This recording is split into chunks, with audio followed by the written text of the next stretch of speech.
Yes. show just showed up on the phone. Yes, we've been talking to Mike Williamson about youth sports, and we've got Ashley Hunter, who runs a nonprofit sports program for kids in the San Francisco Bay Area, and it's a wonderful program. It works with kids that are at-risk kids in the Bay Area, and I want Ashley to tell us a little bit about it. And she's a former athlete. She played college sports, played a lot of sports like Mike here, and got into it sort of, I guess, in a way, almost by accident, Ashley, because you were in investment banking.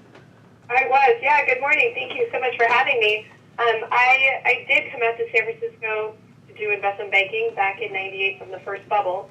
And once I completed my 2 years there, I went in a very different direction. And my passions have always been health and kids. And so putting those together with the kids is really exciting for me. We've been around for about 7.5 years. And it did start from a really simple idea of helping kids play sports. I read this article about kids in my local community. I live in Menlo Park, and kids 5 miles from where I live in East Palo Alto are having a hard time playing youth sports because they're really expensive.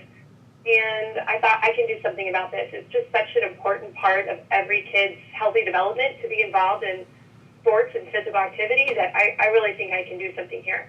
And so I started going over to a few schools in after-school hours in East Palo Alto and coaching kids in sports and different ways to be active. And that's what Fit Kids is all about, just helping kids be active, building fitness skills and motor skills, and giving kids an opportunity that they're otherwise not finding. Yeah, for the national audience, East Palo Alto is an area that's, underprivileged, I guess is a good way of putting it.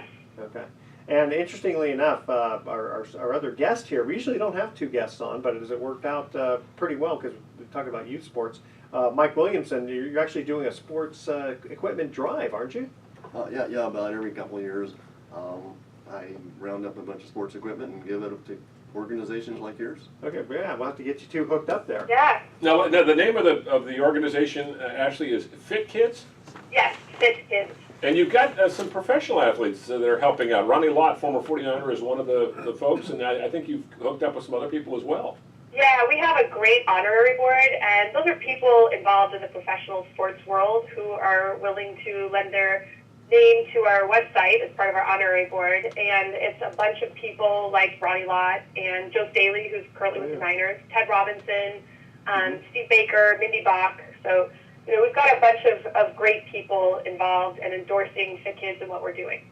That sounds great. And one of the things I love about this organization is that you're getting kids that are, as you mentioned, at-risk kids who otherwise would fall through the cracks, kind of getting them to do something that might give them a little hope and might give them on the straight and narrow and focused, which is so important at that age. It's 7, 8, 9, 10.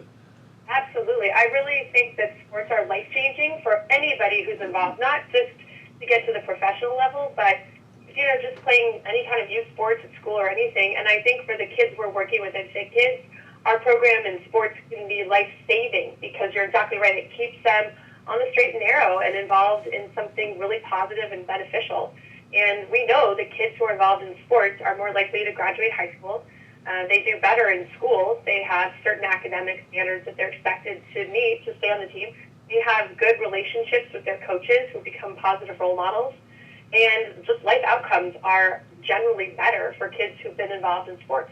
Yeah, we've talked about this before on the show, that there are certain sports that are harder to get people together, like a baseball. You pretty much have to have close to 9 kids. I mean, we used to do less, with less people, but then you have to find a ball field, and bats, gloves, and balls can get kind of expensive. But a basketball is pretty easy, or a soccer ball. I'm trying to think what other sports. It's funny. Tennis you always have this view of tennis being sort of an elite sport, but if you find a court, there's some public courts, and kids. It's amazing. I know you played tennis, and I would think kids, have a little more access to tennis than we'd think. Yeah, courts. If you can find the court, that is often the toughest, especially in some of the underserved communities where they have limited outdoor space for parks and recreational use. The tennis courts sometimes can be hard to find, but that's a great sport, and I love seeing kids playing tennis. And with Fit Kids, we make it really easy because we bring all of the equipment with us when we teach our classes. That's great. Kids don't need anything. They don't need to go anywhere or have anything. We bring everything and we show up to them. And is it just strictly after school, or is it on weekends? No, it's after school and during the school day. So in some of the programs where we send coaches, it's just after school. And then a lot of our partners throughout the Bay Area, down in LA and in Las Vegas, we train the staff at schools to use Fit Kids so they can use it during the school day as a activity at recess, and they can also use it in after school hours. Well, now you guys have a website, so if anybody's out there interested Yeah. in looking at this sort of thing, where do you go? Fitkids.org. Wow, okay. That's pretty simple. Yeah. You also talk about nutrition at all? Or is it just strictly the sporting part? Nutrition is definitely something that we think a lot about. It certainly goes hand in hand with physical activity to truly live a healthy life. But it's a really big area, and it's a tough one to solve. So we give the kids simple tips in our classes, but we don't go much beyond that because some of the kids that we're working with, they're struggling to just put food on the table, and we don't want to get too deep into what exactly that food should be. So we really focus on physical activity and then simple tips like drink water, not juice. I was curious, can you personalize this a little bit? And maybe there's a kid out there that you worked with who came from a rough background and kind of really had a chance to sort of mentor or at least watch develop through this program. Is there anybody in particular or any story you can tell us? Well, we have some great quotes and, of course, a lot of pictures. You'll find them on our website. And our coaches often have great stories of kids who started out a little bit shy. They didn't have a lot of confidence in their physical abilities. And through the games and activities that our program puts them through, these kids are building confidence. They're learning to be leaders, helping out the coaches. They're building physical skills like strength and agility, motor skills like running, kicking, and throwing. And they finish the school year totally different kids. And we all think of physical activity as having great physical benefits. Obviously, it keeps you healthy, it helps reduce the risk of obesity, but there's incredible social and emotional benefits and academic benefits. And some of those things that I love seeing the most in the kids, the life-changingness of our program. Well, a lot of times just the endorphins you get from... Absolutely. Yeah, for the kids we're working with who, again, have big problems, like what food is going to be on the table, what am I going to have as a roof over my head tonight, we give them an hour of physical activity where they get to forget their problems, just be a kid, be out on the field with their classmates and teammates, and get all of the great endorphins that come from being active. And how long has Fit Kids been around? Since 2011, so just about 7.5 years. Okay. Well, So you've seen some of the kids, go through high school. Yeah. Yeah. Have any of them come back and thanked you, or just talked about the impact? Not yet.